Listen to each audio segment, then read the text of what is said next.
नमस्कार, मैं दीप्ति और आप देख रहे हैं ध्येय टीवी। दोस्तों, किसी देश की पहचान सिर्फ उसकी अर्थव्यवस्था, उसकी सेना या उसकी तकनीकी से नहीं बनती। उसकी असली पहचान बनती है उन हाथों से जो पीढ़ियों से परंपराओं को जीवित रखते हैं, उन बुनकरों से जो धागों में इतिहास बुनते हैं, उन कारीगरों से जो पत्थरों में संस्कृति तराशते हैं और उन जनजातीय समुदायों से जो आधुनिकता की तेज दौड़ के बीच भी अपनी विरासत को बचाए रखते हैं। और आज की कहानी ऐसे ही भारत की है, एक ऐसे भारत की जिसकी विविधता उसकी सबसे बड़ी ताकत है। और आज ये बातें विशेष रूप से इसलिए क्योंकि हाल ही में बिहार, झारखंड और असम के 11 पारंपरिक उत्पादों को जीआई टैग प्रदान किया गया है। पहली नजर में ये एक प्रशासनिक या कानूनी खबर लग सकती है, लेकिन वास्तव में यह उन हजारों कारीगरों, बुनकरों, महिलाओं और जनजातीय समुदायों के संघर्ष, समर्पण और पहचान को मिला राष्ट्रीय सम्मान है, जो सदियों से इन कलाओं को जीवित रखे हुए है। तो सबसे पहले बात बिहार की। वह बिहार जिसने दुनिया को नालंदा जैसा ज्ञान का केंद्र दिया, और आज उसी नालंदा की 52 बूटी साड़ी को जीआई टैग मिला है। यह केवल एक साड़ी नहीं है, इसके धागों में इतिहास बुना हुआ है।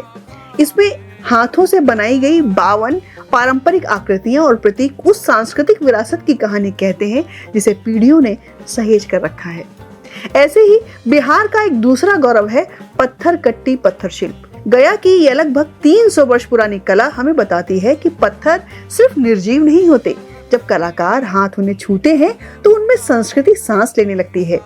काले ग्रेनाइट पर उकेरी गई बुद्ध की प्रतिमाएं केवल मूर्तियां नहीं हैं, बल्कि भारत की आध्यात्मिक परंपरा का जीवंत प्रतीक है।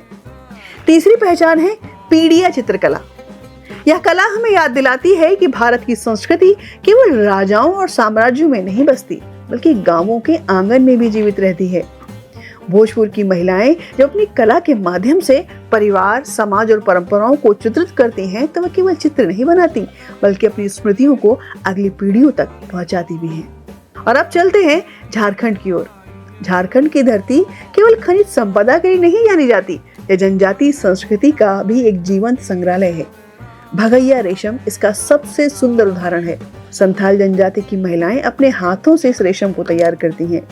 यह केवल एक वस्त्र नहीं, बल्कि आत्मनिर्भरता, श्रम और स्वाभिमान की कहानी है। इस कड़ी में दूसरा है कुचाई रेशम।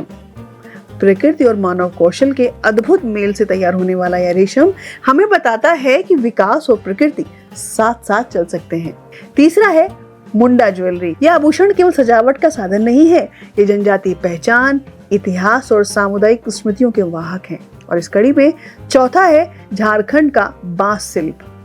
स्थानीय बांस से तैयार होने वाली वस्तुएं हमें सिखाती हैं कि संसाधन सीमित हो सकते हैं, लेकिन रचनात्मकता की कोई सीमा नहीं होती। और अब बात आसाम की। आसाम जहां ब्रह्मपुत्र बहती है, जहां प्रकृति और संस्कृति एक दूसरे का हाथ थामे साथ साथ चलती हैं। यहाँ के कार्बी आंगलोंग हथकरघा उत्पाद केवल कपड़े नहीं है, एक कार्बी जनजाति की पहचान है। इन धागों में उनके पूर्वजों की स्मृतियां और उनकी सांस्कृतिक चेतना बुनी हुई है।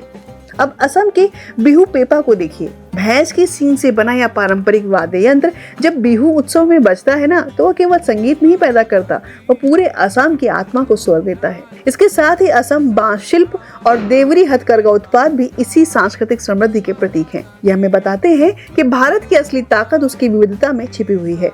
लेकिन अब एक जरूरी सवाल कि आखिर जीआई टैग इतना इम्पोर्टेंट क्यों है? क्योंकि जीआई टैग केवल किसी उत्पाद की पहचान नहीं करता, यह उस क्षेत्र, उस समुदाय और इतिहास को भी सम्मान देता है जिसने उस उत्पाद को जन्म दिया है। यह दुनिया को बताता है कि यह उत्पाद कहीं और नहीं बन सकता, क्योंकि इसकी आत्मा उस मिट्टी से जुड़ी हुई है जहां इसका जन्म हुआ। यही कारण है कि दार्जिलिंग की चाय केवल दार्जिलिंग की होती है, और यही कारण है कि बिहार, झारखंड और आसाम के उत्पाद आज वैश्विक पहचान की ओर बढ़ रहे हैं। तो दोस्तों, जब किसी उत्पाद को जीआई टैग मिलता है तो केवल एक वस्तु को प्रमाण पत्र नहीं मिलता, सम्मान मिलता है उन अनगिनत हाथों को जो वर्षों से चुपचाप अपनी परंपराओं को बचाए हुए हैं।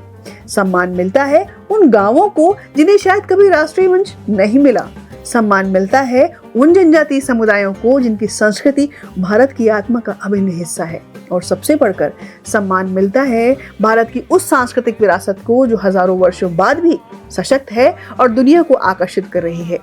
तो याद रखिए, किसी राष्ट्र की सबसे बड़ी शक्ति केवल उसकी आर्थिक ताकत नहीं होती, उसकी सबसे बड़ी शक्ति उसकी पहचान होती है। और भारत की पहचान उसकी विविधता, उसकी संस्कृति और उसकी परंपराओं में बसती है। धन्यवाद।